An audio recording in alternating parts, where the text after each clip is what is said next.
This is the Benefits Buzz Podcast, your weekly pulse on what's happening in the world of employee benefits. Brought to you by your friends at WEX, who believe in simplifying benefits for everyone. Now listen up and let's get buzzed! Hey everybody, welcome back. It's Season 7 of Benefits Buzz, a WEX podcast. I'm your host, Nathan Coverstone, and right out of the gate, I've got some very exciting news. Bringing him back out of retirement, the one, the only, the co-host with the most, Eric Piela.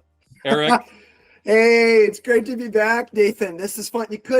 Retirement didn't suit me. I saw you having so much fun last season. I said, I need to get back here again. It's so fun to be back this season. Hey, everyone. Great to be with you for this episode and with this season of a lucky number 7, they say. Love that. It is absolutely lucky number 7. And we've got a treat for all of our listeners. We're actually going to share an amazing webinar. Eric, HR teams, they have so much on their plates. And I don't think people recognize just how much of an impact they have on organizational success. You think about the rising cost of healthcare, selecting benefit packages that will actually meet their needs of their employees, plus training those employees on how to use those benefits in an ever-changing regulatory landscape, retention, recruitment. I mean, it's just so much. And so this webinar, I'm so excited to share it because it's going to give some really valuable insights and practical strategies around how HR professionals can execute in these very difficult areas, along with some expert advice from some industry leaders. I'm super excited to share it with everyone. Yeah, this was a really fun one to get to moderate, and I can't think of a better way to kick off season 7. Just a lot of great experts talking about the challenges that HR people face, and let's just hit those challenges head on. And they provide some awesome advice how to alleviate some of those. Anyway, it was such a good conversation. I think we went on for a full 60 minutes. So what we're going to do is we're going to actually break up that webinar into 2 parts. So our first episode in season 1 will be part 1 of that, where we dive into some of those challenges and start to explore some of those great ways that we can alleviate the hardships that HR pros are facing. So enjoy the show. Love it. Let's get into it.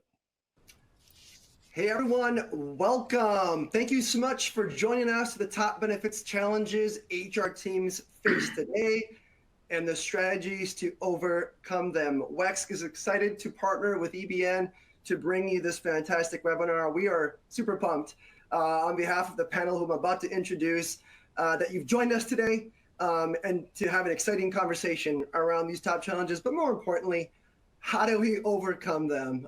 We know that HR pros are faced with a lot of challenges. Today, we're going to focus just on your benefits challenges, but we're excited about the discussion that's to come. We get it, right? We want to talk through how do we overcome these challenges? What technology are HR professionals embracing to take more work off their plate? What should you be looking for in a benefits provider? And of course, we want to make sure we've got time for some strategic Q&A so that we can hear from you. Of course, I should introduce myself. My name is Eric Piela. I'm the Senior Manager of Global Brand here at WEX. But today is about me. We've got a powerful and impactful panel.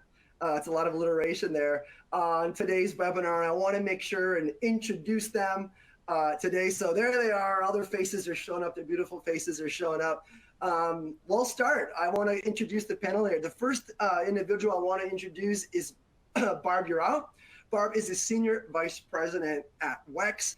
Now, Barb joined WEX in 2023 through the acquisition of Ascensus Health and Benefits Companies, where she served as president and was responsible for leading the vision, the strategy, and growth. A legend in the industry, and here at WEX, she continues to lead the Ascensus team and the company's integration of that business within WEX. She has more than 30 years of experience in the employee benefits in TPA industry. Barb, welcome to the panel. Thank you, Eric. You bet. Next up, we have Liz Gordley. Liz is a Senior Director at Benefit Strategy here at WEX. Liz also recently joined WEX as a Senior Strategy Leader, and she helps really grow our growth initiatives across the business here at WEX. And she spent over 15 years in the HR technology space with specific expertise really in that Ben admin and the HCM within operations, sales, and strategy. Liz, welcome. Thanks, Eric. Great to be here. Our next guest, I want to introduce Mark Ryder. Mark is the head of innovation at NFP. He's waving to you all up there. Mark champions, develops, and institutionalizes the innovation process for NFP both inside and outside their organization.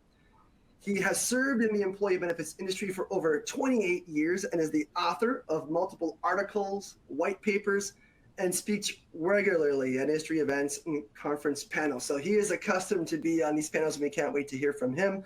And of course, he loves to sit on a number of technological advisory boards. So we can't wait to hear more about your expertise in the technology space, Mark. Welcome.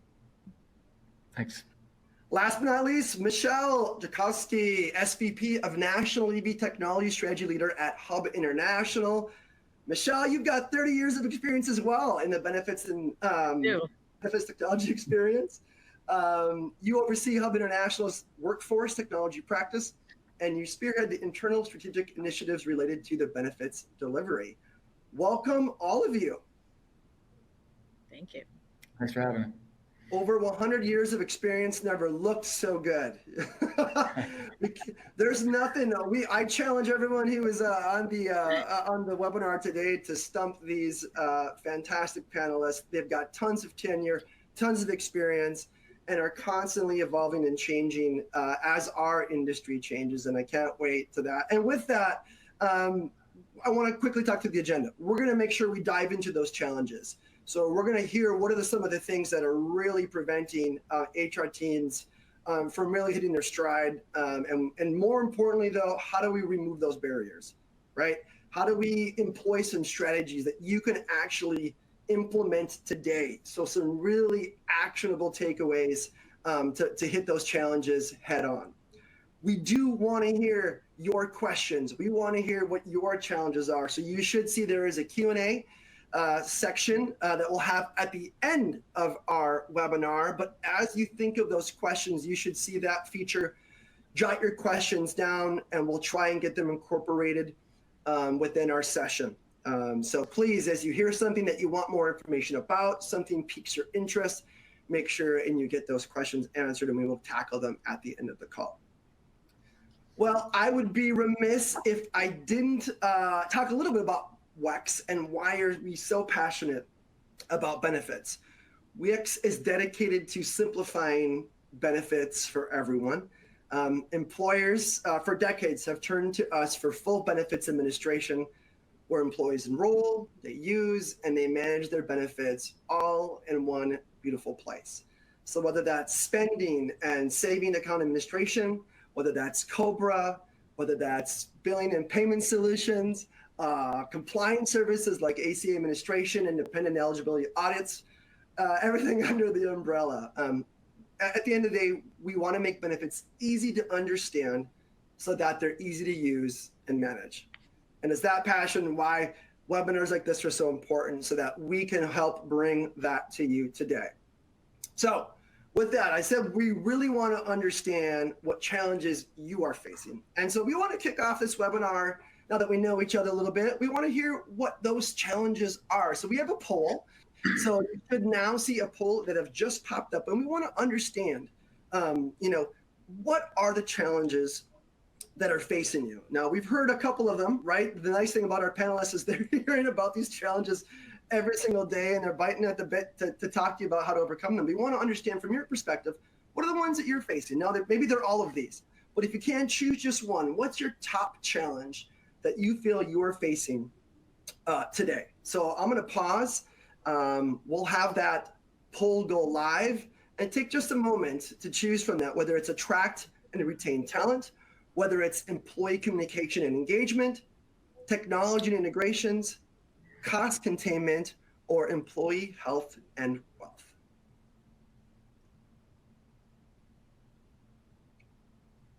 All right, I'm already seeing the submissions rolling in. If I had the Jeopardy music right now, I would play it. Thank you, Mark. My listening skills are not up to par. Fantastic. All right. We'll go ahead and lock in those responses. It looks like we already have quite a few that have submitted that, so thank you so much for doing so. So our submissions are as follows. Let's reveal. Here we go. We're all waiting. So our number one top challenge is employee communication and engagement. Any surprises from our panel? I don't think so. I see a lot of smiling, a lot of like head nodding. I get it, right? Some other challenges is attract and retain talent. Absolutely. Followed up by cost containment. Next is technology integrations, and coming in last is employee health and wealth. Thank you so much for sharing. This is great. This is exactly what we wanted to hear. And now that we know this, I think we want to make sure that we address all of these particular challenges on our webinar today. And so with that, I want to transition, and it's my turn to turn over the spotlight to our panelists. And so I want to kick off this with our first question. And I want to focus particularly on these pain points that are feeling. And so to kick this off, I'm gonna start with you, Michelle. I hope you're ready.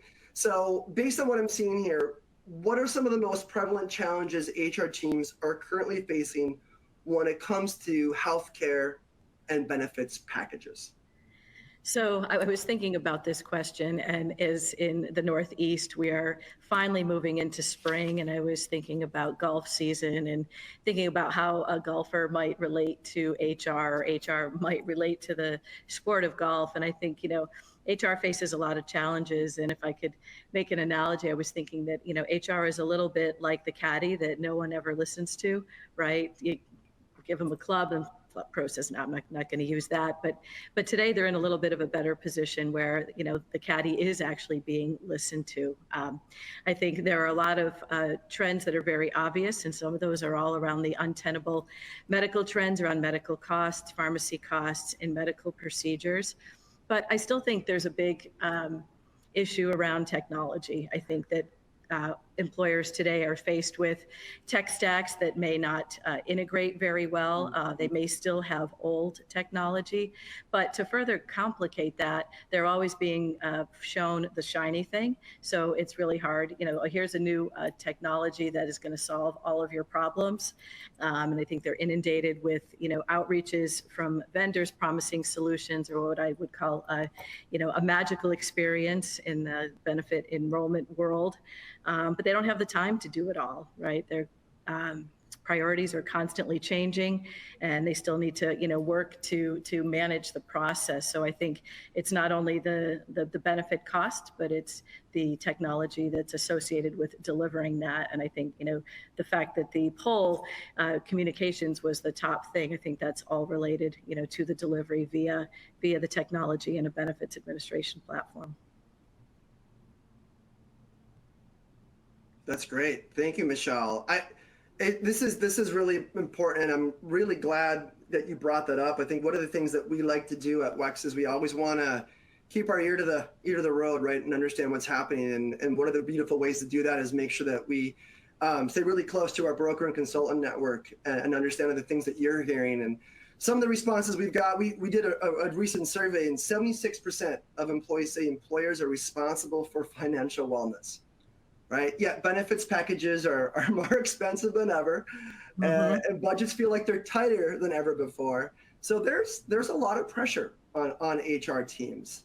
Let's be really frank, right? There's a lot of people, a lot of eyes around HR teams to address a lot of these things. And so how do we go about that? One of the things that was on here, and I won't go in order or maybe necessarily of how the results were, but I want to focus on some cost containment. I think that was definitely one of the things that we saw some hardship around. Barb, maybe I'll address this to you. Would you mind providing some examples of some of the innovative strategies that HR teams are using to address the rising cost of those benefits packages? Yeah, happy to give some thoughts there, Eric. And I know cost wasn't the number one, but we all know it's hidden in there is super important because it's something that we're challenged as HR professionals to make sure that we're being good stewards of the organization. And I think before we jump into innovative strategies, you got to step back just for a second and think about what are the motivators or demotivators for why individuals in your organization do or don't get care. And I think that really resonates into, as you hear me talk about some of these innovative ideas, making sure that you find a correlation to what is most prevalent to your organization. So the first thing you need to think about is that, people don't go to the doctor, to the hospital when they know something's wrong because they're afraid. There's fear. When am I going to find out? I really don't want to know.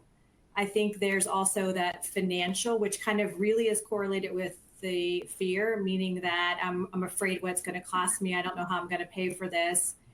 Then I think there's also the inconvenience factor, which I'll talk a little bit about, some of the innovative things that are happening in the industry to overcome that. I don't have time to get off of work. I don't have time to go to the doctor. They're not available when I'm available. And then probably one of the most important ones that goes perfectly in line with where the poll was about communication and engagement, and that is that we have a very low literacy level as it relates to health.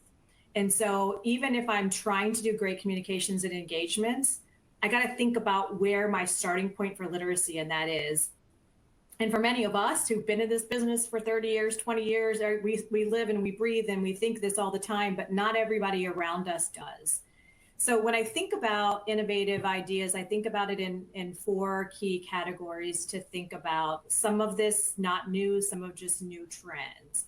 So number 1 is focusing on choice. And what I mean by choice is that we sit in a unique situation right here where we have 4 generations in the workforce. And what's important to one generation is not necessarily what's important to another generation, and making sure that we think about how are we building choice into the benefit plans. We have found in surveying employees that, well over a 9 out of a 10-point scale, they would say is the level of importance of benefits when selecting a new job. So making sure that we have a package that is really important and attractive to them. When I think of choice, I think about plan design and making sure that I recognize in my organization, one size doesn't fit all. And I recognize that if you are, a smaller mid-sized employer, sometimes it's daunting to think about having more than one plan design or more than one network option. But think about how it really can add value, both for, retention of talent. That was number 2 on our poll. The other thing, which isn't new, but feels to be gaining some increased popularity, is the voluntary benefits. Again, this kind of goes with that whole concept of choice, where people want to be able to direct where they're spending their dollars and where they have extra coverage. That includes things like tiered plan levels. And we are starting to see a trend. I don't have an actual stat on it, but we are starting to see a trend of more employers who are offering premiums based on salary bands to be able to offset the cost and increase retention and for some of the lower tiered salary in the organization.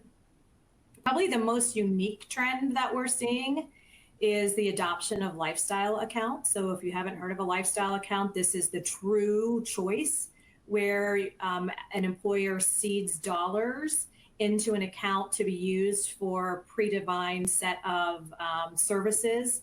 Most commonly, we're seeing those used for things that are physical related, wellness related. And we here at WEX have seen 115% increase in the employers that are offering LSAs in the last few years. Now, mind you, LSAs are wonderful if you can keep your cost containment down in order to make sure that you can fund and afford those. So let's talk about some other strategies that you can do from a cost containment. So number 1 is choice. Number 2 is really cost containment. And I think many of us that have been around for a long time are used to, when you say cost containment, we think of traditional case management, disease management, but cost containment now is much broader, and we need to think about other ways that plug into the plans that we're offering. And it can still be those traditional case management, disease management, those are still really important, but those tend to trigger when there's been a defined illness or episode. And what we really need to think about is shifting those cost containment to things that are more preventative. So how do we continue with wellness programs, including on-site biometrics or convenient biometrics? That helps with that inconvenience that I talked about. It also helps with the health literacy, because maybe I didn't know that checking my blood pressure at least, a few times a year was important. Maybe I didn't know that I needed to check my cholesterol or some other indicator. It also helps a little bit with the fear because it pushes me to overcome my fear in order to have those services done. You know, telemed, I'd be remiss if I didn't mention telemed. It's certainly increasing in popularity. It is definitely takes away that demotivator of inconvenience because now I can see a doctor virtually, just like we're talking here today. For some things that are more routine, maybe I'm not sure where to go. So really opens up the door to take that barrier away. If I had more time, I'd spend more time on pharmacy because that could spend a whole hour on that. Recognizing that the pharmacy trends continue to, the growth is astronomical and the strategies have to be unique and innovative there. It's no longer about thinking about just formularies and set therapy, but how do I really think about how I integrate some of these new treatments into my overall pharmacy benefit plan. We're also seeing a significant transition in some of the cost containment to, as I mentioned, to be more preventative. So we're seeing very disease-specific preventative opportunities available, helping to do things like treat before diabetes has been diagnosed, ways to help with musculoskeletal conditions that would otherwise turn into lengthy physical therapy or eventually into surgery. So those, if you're not looking into those are some things I would recommend you spend some time looking at. And another really innovative trend that we're seeing is the continued look for ways that we as employers and HR teams can incent our associates to get good care with high quality at a lower cost. Sometimes that's through small, tighter networks, but also sometimes it's through even having an incentive and a cost share. I have one client of ours that does have a cost share for going to lower cost. And they've seen, roughly $100 per employee reduction in cost. Now, you're going to say, Barb, it's just $100. Well, what I should have said in the very beginning, Eric, is there's not a one size, there's not a magic pill. If there was, we wouldn't be having this conversation. But every little thing that we can do, and that's just strictly on the actual cost of benefits, it's not considering future costs. So, quickly, the third thing I'd say, and I'd be remiss if I didn't say it, being that WEX focuses in the HSA space, and I'm very passionate about the HSAs, and this goes along with choice, is that it is still, even though HSAs are very prevalent, we're still not seeing a vast majority of employers that are offering HSA as a choice. So they're assuming that an HSA is not going to work or a high deductible plan is not going to work for their population. And obviously there's significant savings to you as an employer, to your employees, and not to mention the plan savings that goes along with pairing that with the high deductible health plan.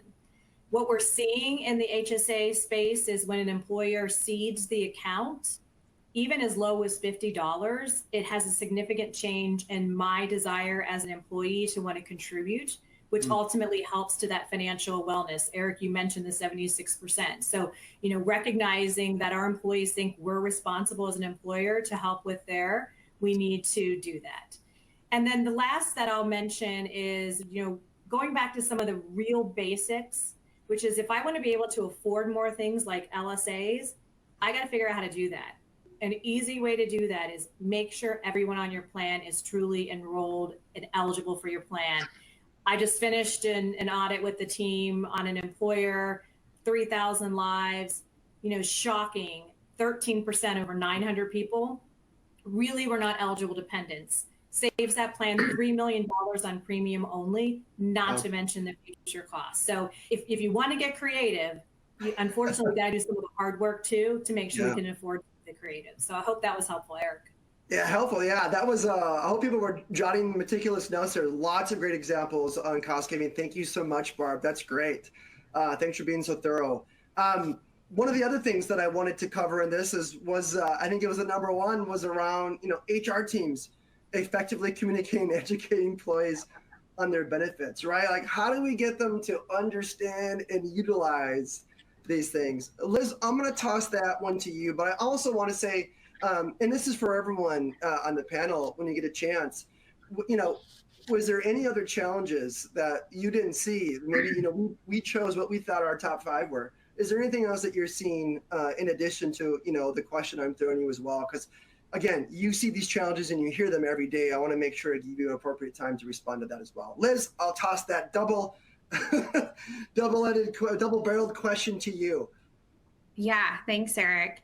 I'm going to cheat a little bit on the first question and say, I don't know that it's any one thing, because if it was just one challenge, I think we could really figure out how to overcome it. I think it's the compounding of all of these things happening at once: the cost containment, the education, the evolving technology, and the pace at which things are happening makes it really difficult, not to mention the macroeconomics that HR teams are having to deal with. So when you put all of those things together, that's what starts to make it really challenging.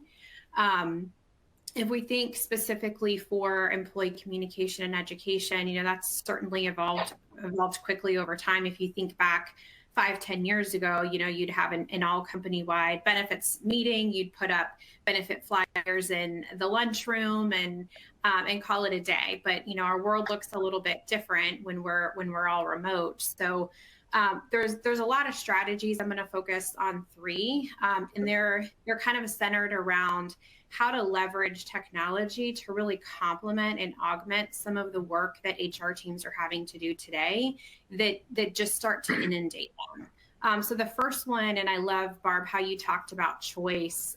We live in a world where we all have a lot of choice and we want choice, but sometimes it can get really overwhelming. I think about trying to buy toothpaste just the other day, and I was like, I need a filter to get me the right toothpaste. But and we've all heard, people take longer to pick a streaming show than they do to pick their benefits. So I think the first strategy is really around a decision support tool that can help employees understand the choice that's being offered to them. What are all of these benefits? And then match them and marry those up against what are my health and wealth goals for myself and my family, so that I feel like I have the best coverage and that I'm really set up for success from the start. So having these decision support tools that can really walk employees step by step through the process and help them understand and provide recommendations on the things that are going to set them up for success from the very beginning. And then once they're kind of enrolled in the best fit coverage for themselves and their family, it starts to become, how do you make sure throughout the year that these employees understand these benefits so that they can optimize them, so that they can utilize them appropriately, so that they can maximize the value that we're getting out of them. And that comes down to, how do you communicate throughout the year and know these kind of points in time in an employee's journey on when something might be applicable to them. So if you take an example of someone that has, certain financial goals, and maybe they were recommended a high deductible plan, and now they have a health savings account. There's, different buckets of people depending on where you are in your journey. There's those that maybe they're not contributing anything and they're just relying on that employer contribution. There's people that are contributing some, but not maximizing that pre-tax benefit. And then there's, those that are maximizing their pre-tax benefit. And it's really around, how do you start to invest those dollars differently to really start to create that wealth for themselves and their family. So being able to have a platform that can communicate with the employees at different points in this journey, and then draw them into the technology that helps them understand. So in this case, it would be my HSA planner that really helps them understand, what are my goals and how do I achieve those through the benefits that are offered to me that I've enrolled in. So it's really about, creating that communication back and forth, and then giving them the tools to be able to understand how to best leverage the benefits offered. And then the third piece I would say is just thinking about a technology that is able to integrate and thoughtfully integrate AI. We kind of heard, it's kind of a buzzword out there, but it can really help drive productivity and overall outcomes.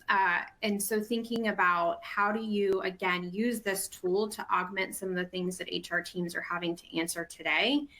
So a couple of examples that, we've recently implemented or we're working on. First, on the mobile app, you can, scan an evidence of insurability form, and then it will pre-populate all of the information needed to be able to submit that claim for reimbursement. And so again, it just takes the steps out of the employee and puts it in the hands of technology so they can get on with their day and get back to really what they needed to be doing. The second one is for our call center reps, and they need to be focused on interacting with that consumer, that HR leader, to really understand and focus on solving the issue in which they called about. And so leveraging AI to be able to summarize all of those call notes and the actions so that it doesn't take away from solving the problem with the person on the call. And then the third one is within our benefits administration module, being able to interact with an AI-powered agent that is preloaded with all the plan documents and information so that as an employee, I can quickly interact and ask questions like, what is my deductible for a certain procedure? Or, what's my out-of-pocket max for a particular benefit? And so again, it just saves them time. A, the HR teams aren't having to answer those questions, and B, they're able to not have to sift through a plan document, but be able to just get those kind of at their fingertips. So again, there's a lot of HR strategies. I'd probably limit it to those three, thinking about how to drive the right choice for the employee, how to interact ongoing and leveraging technology. And then third, just thoughtfully thinking about AI and how you can use it to help boost productivity. Great responses, Liz. Thank you. Again, the nice thing about this is we're all consumers of our health plans, and so we notice when we're engaged and we're not engaged. We notice when things are easy to do or not easy to do.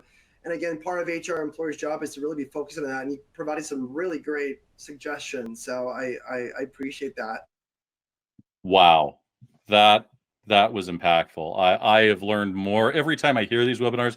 I learn more and more and more. So it's really important. Please tune in for our next episode where we're going to complete the webinar. We'll give you the rest of it. I know that you can't wait to hear it. That one's going to dive into how technology is helping to take work off of HR teams' plates. It's also going to look at how to maybe select the best benefit provider. And of course, there's going to be a live Q&A at the end with some expert advice. Can't wait to share it. So for now, it's time to say goodbye, but thank you for everyone that tuned in today. And if you haven't already, please go out and subscribe to Benefit Buzz. Leave us a review, and we'd love to hear what topics are of interest to you. Thanks so much.